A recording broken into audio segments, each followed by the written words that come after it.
नाज़रीन हेडलाइंस सां ॾिठियूं तव्हांखे अहम ख़बर खां आगाह कयूं पिया। दादू जी अदालत झेड़े जे केस में ॿिनि धुरियुनि जे 16 ॼणनि खे सज़ा ॿुधाए छॾी। ब्रेकिंग न्यूज़ असां शेयर कयूं पिया। जवाबदार सईद पंवर खे ॿ साल क़ैद ऐं 2 लख रुपया ॾंड जी सज़ा ॿुधाई वई।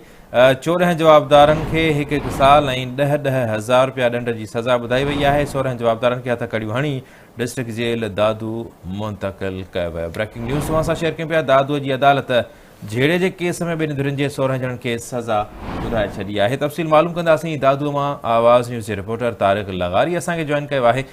जी तारिक, कहिड़ा तफ़सील आहिनि?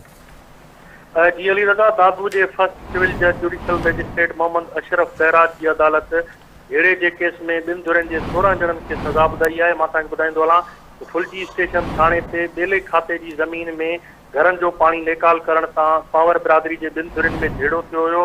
झेड़े जी जे केस जी अॼु फतवा ॿुधाई वई आहे अदालत पारां। केस में जेके नामज़द जवाबदार हुया उन्हनि मां सईद पंवर ऐं इरफान पंवर खे 2 साल क़ैद ऐं 2 लख रुपया ॾंड जो फ़ैसिलो ॿुधायो वियो आहे। जॾहिं शमसदीन, रियाज़, सजाद, शाहिद, रिज़वान, आसिफ पंवर खे 1 साल क़ैद ऐं 10 हज़ार रुपया ॾंड जो फ़ैसिलो ॿुधायो वियो आहे। ठीकु आहे, वञ, महिरबानी तारिक तफ़सील खां आगाह करण जे लाइ।